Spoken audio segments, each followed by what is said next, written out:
তোমাৰ তোমাৰ নামটো মানে কৰিলে ভাল হ'ব। নমস্কাৰ, মোৰ নামটো বিক্ৰম বনিয়া। বিক্ৰম বনিয়া হয়।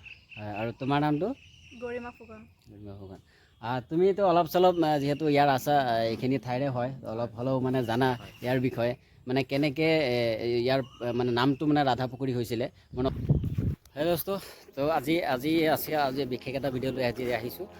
এতিয়া বৰ্তমান উপস্থিত আছোঁ আমাৰ নাৰায়ণপুৰৰ হাওকুচিত। মানে এটা পুখুৰী আপোনালোকক দেখুৱাম, যোনটো পুখুৰী আজি বছৰ বছৰ ধৰি মানে ইয়াত আছে। পুখুৰীটো মই পিছফালে আপোনালোকে চাবলৈ পাইছে পুখুৰীটো। এইটো ইয়াৰ মানে কিবা এটা সৰু সুৰা মানে বুৰঞ্জী আছে। পুখুৰীটোৰ নাম হৈছে আপোনাৰ ৰাধা পুখুৰী। ইয়াৰ বিষয়ে মানে ইয়াৰ আমাৰ লোকেল মানুহ এজন আছে, তেখেতৰ পৰা অলপ জানিম। ময়ো অলপ যিখিনি অলপ জানো সেইখিনিও ক'ম বাৰু। বাকী আমি তেখেতৰ পৰা মানে অলপ শুনিম যে এই পুখুৰীটোৰ নাম ৰাধা পুখুৰী কিয় দিয়া হৈছিলে, ইয়াৰ বুৰঞ্জী কি, আগতে কি হৈছিলে। মানে পুখুৰীটো আপোনালোকে পিছফালে চাবলৈ পাইছে, বহুত ডাঙৰ। প্ৰায় আপোনাৰ এইটো কিমান বিঘা হ'ব মই আন্দাজ কৰিব পৰা নাই, কিন্তু আপোনালোকে জনাবচোন মানে কি এৰিয়াটো কিমান হয়। এইটো আপোনালোকে চাবলৈ পাইছে, পিছফালে বহুত দূৰত আছে, বহুত দীঘল। গতিকে ইয়াৰ বিষয়ে মানে সম্পূৰ্ণ কথাখিনি মই আপোনালোকক জনাই দিম, মানে কিহৰ কাৰণে নাম মানে ৰাধা পুখুৰী হয়। এইটো ঠাইতো মানে বহুতে এতিয়ালৈকে অহা নাই, মানে হয়তো গম পোৱাও নাই কিছুমান মানুহে। আপোনালোকে আহিব এপাক, আহি চাই যাব। বহুত ধুনীয়া সুন্দৰ মানে ঠাইখিনি চায়ো ভাল লাগে, মানে বহুত ধুনীয়া। ইয়াৰ বিষয়ে কি আছে মই এজন লোকেল এজন যুৱক আছে, তেওঁৰ পৰা মই জানিব বিচাৰিম। ঠিক আছে।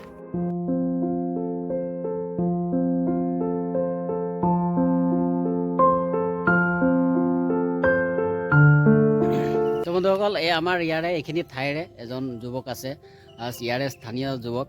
মানে তেখেতৰ মুখৰ পৰা কিছুমান কথা আমি জানিব বিচাৰিম। তেখেতে যিখিনি জানে আমাক জনাব। প্ৰথমতে তোমাৰ নামটো মানে কৰিলে ভাল হ'ব। নমস্কাৰ, মোৰ নামটো বিক্ৰম বনিয়া। বিক্ৰম বনিয়া আৰু তোমাৰ নামটো? গৰিমা ফুকন। গৰিমা ফুকন। তুমিতো অলপ চলপ যিহেতু ইয়াৰ আছা, এইখিনি ঠাইৰে হয়, অলপ হ'লেও মানে জানা ইয়াৰ বিষয়ে, মানে কেনেকৈ ইয়াৰ মানে নামটো মানে ৰাধা পুখুৰী হৈছিলে, মানে অলপ মানে যিমানখিনি জানা অলপ থুলমূলকৈ বুজাই দিয়া। মই আপোনাৰ মানে আমাৰ ককাহঁতৰ মুখৰ পৰা মানে মই শুনা মতে, মানে ময়ো আপোনাৰ দেখা নাই ন, মানে ককাহঁতক কয় ন ঘৰত, মানে তো মই শুনিছোঁ মানে ককাহঁতৰ মুখৰ পৰা।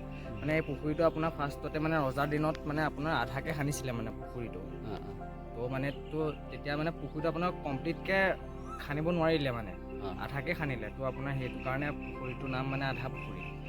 কিন্তু আপোনাৰ মানে এনেকৈ আহি বহুত দিন হৈ গ'ল ন, সেইকাৰণে মানে মানুহে কোৱাত খেলি মেলি হৈ ৰাধা পুখুৰী হৈ গ'ল। মানে আগত মানে আধা পুখুৰী আছিলে, মানে পিছত আপোনাৰ আধা খান্দিছিলে, মানে আধা খান্দিছিলে, এতিয়া গৈ মানে ৰাধা পুখুৰী হৈ গ'ল মানে এতিয়া গৈ কিনে।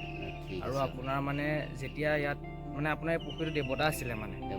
আপোনাৰ মানে যেতিয়া ঘৰত কিবা সকাম চকাম পাতিব হয়, মানে তেতিয়া আপোনাৰ ইয়াত আহি কিনে চাকি তাকি মানে এনেকৈ তামোল পাণ দি কিনে আপোনাক সেৱা কৰে সেই আগদিনাখনি আহি।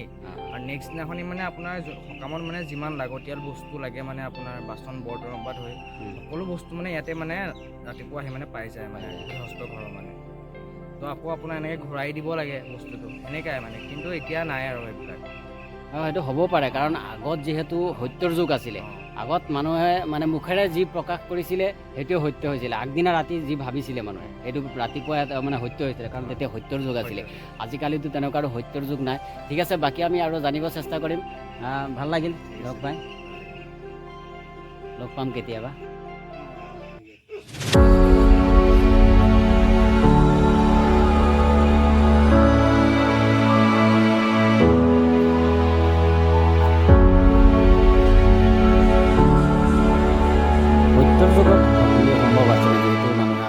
কথা কৈছিলে, কিন্তু আজিৰ দিনত আৰু চাওক ক'তনো, আজি সত্যটো বহুত দূৰৰ কথা। আগৰ দিনৰ দিনো পবিত্ৰ আছিলে, মানুহৰ মুখৰ কথা পবিত্ৰ আছিলে, মানে সত্যৰ যুগৰ মানে কথাই বেলেগ আৰু। যিকি নহওক, ভিডিঅ'টো যদি ভাল লাগে লাইক কৰিব, ছাবস্ক্ৰাইব কৰিব, যদি ফেচবুকত চাই আছে ফ'ল' কৰিব। ধন্যবাদ।